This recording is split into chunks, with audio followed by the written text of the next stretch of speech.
WBTA test paper সমাধান AC page number 94। শুধু এই ভিডিওতে এসিকিউ নিয়ে আলোচনা, কারণ এমসিকিউ তোমাদের টেস্ট পেপারেই উত্তর দেওয়া আছে। কেমন? তাহলে প্রথম কোশ্চেনটি, যুক্তির বস্তুগত সত্যতা বলতে কি বোঝো? তাহলে আমরা উত্তরটি লিখব, কোনো যুক্তির বক্তব্য বিষয়ের সঙ্গে যদি বাস্তব জগতের মিল থাকে তখন তাকে বলা হয় যুক্তির বস্তুগত সত্যতা। এই কোশ্চেনটি আবার অথবা দিয়ে ছিল। সত্যতা ও বৈধতার মধ্যে পার্থক্য কি? তাহলে আমরা উত্তরটি লিখব, সত্যতা হলো বচনের ধর্ম, অপরদিকে বৈধতা হলো যুক্তির ধর্ম। বিরোধিতার মূল শর্ত দুটি উল্লেখ করো। তাহলে আমরা উত্তরটি লিখব 1 নাম্বার দিয়ে, দুটি নিরপেক্ষ বচনের উদ্দেশ্য ও বিধিও একই হতে হবে। নাম্বার লিখব 2, বচন দুটির মধ্যে গুণগত ও পরিমাণগত উভয় পার্থক্য থাকতে হবে।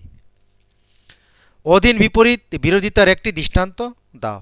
তাহলে আমরা উত্তরটি লিখব, আই দিয়ে কোনো কোনো মানুষ হয় ধনী ব্যক্তি।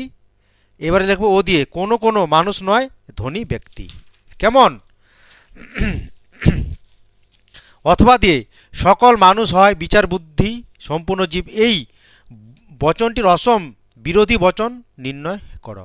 তাহলে আমরা উত্তরটি লিখব, এটা হবে এ বচন, সকল মানুষ হয় বিচার বুদ্ধি সম্পূর্ণ জীব প্রদত্ত বচন। এর অসম বিরোধী বচন হবে আই, কোনো কোনো মানুষ হয় বিচার বুদ্ধি সম্পন্ন জীব। ও বচনের বিবর্তনের আবর্তিত বচনটি কি হবে? তাহলে আমরা উত্তরটি লিখব, প্রদত্ত ও বচনের বিবর্তন আই বচন এবং আই বচনের আবর্তন আই বচন। সুতরাং ও বচনের বিবর্তনের আবর্তিত বচনটি হলো আই বচন। অথবা দিয়ে আবর্তন কাকে বলে? তাহলে আমরা উত্তরটি লিখব, যে আরোমূলক অমাধ্যম অনুমানে ন্যায়সঙ্গতভাবে হেতুবাক্যের উদ্দেশ্য সিদ্ধান্তের বিধিও এবং হেতুবাক্যের বিধিও সিদ্ধান্তের উদ্দেশ্য স্থানে বসে কিন্তু হেতুবাক্য ও সিদ্ধান্তের গুণ একই থাকে তাকে আবর্তন বলে। পারাকল্পিক নিরপেক্ষ ন্যায় কাকে বলে? তাহলে আমরা উত্তরটি লিখব, যে নিরপেক্ষ ন্যায়ের প্রধান আশ্রয় বাক্য নিরপেক্ষ বচন হয় এবং অপ্রধান আশ্রয় বাক্য ও সিদ্ধান্ত পারাকল্পিক বচন হয়, সেই ন্যায়কে পারাকল্পিক নিরপেক্ষ ন্যায় বলে। অনুগ শিকার জনিত দোষের একটি উদাহরণ দাও। তাহলে আমরা উত্তরটি লিখব, যদি বিদ্যুৎ চমকায় তাহলে বজ্রপাত হয়, বজ্রপাত হচ্ছে অতএব বিদ্যুৎ চমকাচ্ছে। অথবা একটি মিশ্র বৈকল্পিক ন্যায় অবৈধ হলে কি দোষ হয়? তাহলে আমরা উত্তরটি লিখব, একটি মিশ্র বৈকল্পিক ন্যায় অবৈধ হলে যে দোষ ঘটে তা হলো বৈকল্পিক শিকারজনিত দোষ। একক শ্রেণী কাকে বলে? তাহলে আমরা উত্তরটি লিখব, যে শ্রেণী কেবলমাত্র একজন ব্যক্তি বা বস্তুর অস্তিত্ব নির্দেশ করে বা যে শ্রেণীর একটি মাত্র সদস্য আছে তাকে একক শ্রেণী বলে, যেমন পৃথিবী। অস্তিত্বমূলক তাৎপর্য কাকে বলে? তাহলে আমরা উত্তরটি লিখব, কোনো বচনের মাধ্যমে যদি অন্ততপক্ষে কোনো একটি বস্তু বা ব্যক্তির অস্তিত্বকে ঘোষণা করে তাকে বলা হয় অস্তিত্বমূলক তাৎপর্য, যেমন চিড়িয়াখানায় সাদা বাঘ আছে। অথবা কোনো কোনো দার্শনিক নয় কবি ভেনচিত্র লেখ। তাহলে এটা কোন বচন হবে? এটা হবে ও বচন। কি ও বচনে বলে ভাষ্য কি?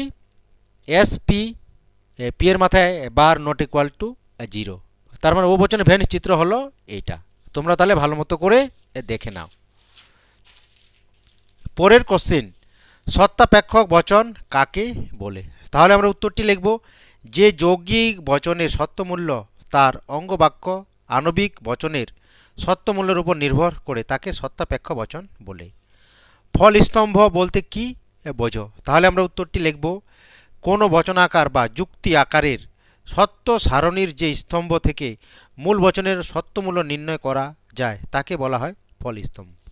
অথবা নিবেশন দৃষ্টান্ত কাকে বলে? তাহলে আমরা উত্তরটি লিখব, কোনো বচন আকারে অন্তর্গত বচন গ্রাহকের পরিবর্তে কোনো বচনকে নিবেশন করলে যে বচন পাওয়া যায় তাকে নিবেশন দৃষ্টান্ত বলে, যেমন পি হর্ষু কিউ বচন করে যদি বৃষ্টি হয় তাহলে মাটি ভেজে নিবেশন করে।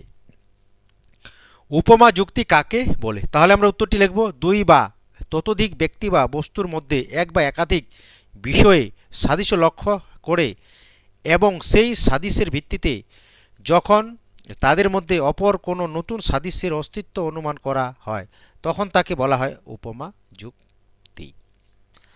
অবৈজ্ঞানিক আরও অনুমানকে কি মূল্যহীন বলা যায়? তাহলে আমরা উত্তরটি লিখব না, অবৈজ্ঞানিক আরও অনুমানকে মূল্যহীন বলা যায় না। কেননা এই প্রকার অনুমানের উপর নির্ভর করেই সাধারণ মানুষ নিবেশন দৃষ্টান্ত থেকে একটি সামান্য শ্লেষ বচনকে সিদ্ধান্ত হিসাবে প্রতিষ্ঠিত করে। অথবা দিয়ে ভালো বা উত্তম উপমা যুক্তির একটি উদাহরণ দাও। তাহলে আমরা উত্তরটি লিখব রাম ও শ্যাম দুজনেই রক্তে ম্যালেরিয়া জীবাণু পাওয়া গেছে।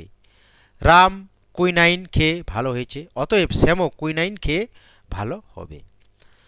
আর অনুমানের লাভকে অন্ধকারে ঝাঁপ দেওয়াকে বলেছেন। তাহলে আমরা উত্তরটি লিখব আরও অনুমানের লাভকে অন্ধকারে ঝাঁপ দেওয়া বলেছেন বেইন।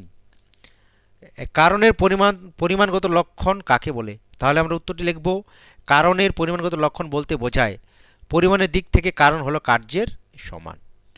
কারণ ও শর্তের সম্বন্ধ কি? তাহলে আমরা উত্তরটি লিখব কারণ ও শর্তের মধ্যে সম্বন্ধ হলো এক প্রকার অবিচ্ছেদ সম্পর্ক। অথবা ভূকারণবাদ বলতে কি বোঝো? তাহলে আমরা উত্তরটি লিখব যে মতবাদ অনুসারে একই কার্য বিভিন্ন সময় বিভিন্ন কারণের দ্বারা উৎপন্ন হতে পারে তাকে বহুকারণবাদ বলে। বৃষ্টি হলো মাটি ভেজার কারণ। বাক্যটিতে কারণ কথাটি কি অর্থে ব্যবহৃত হয়েছে? তাহলে আমরা উত্তরটি লিখব প্রশ্নোক্ত বাক্যে কারণ শব্দটি পর্যাপ্ত শর্ত এ ব্যবহৃত হয়েছে। এই গেল WBTA টেস্ট পেপারের পেজ নাম্বার 94 পেজ। কেমন? এই কোশ্চেনগুলি তোমরা ভালো মতো করে বাড়িতে বসে প্র্যাকটিস করে নেবে ফাইনাল পরীক্ষার জন্য।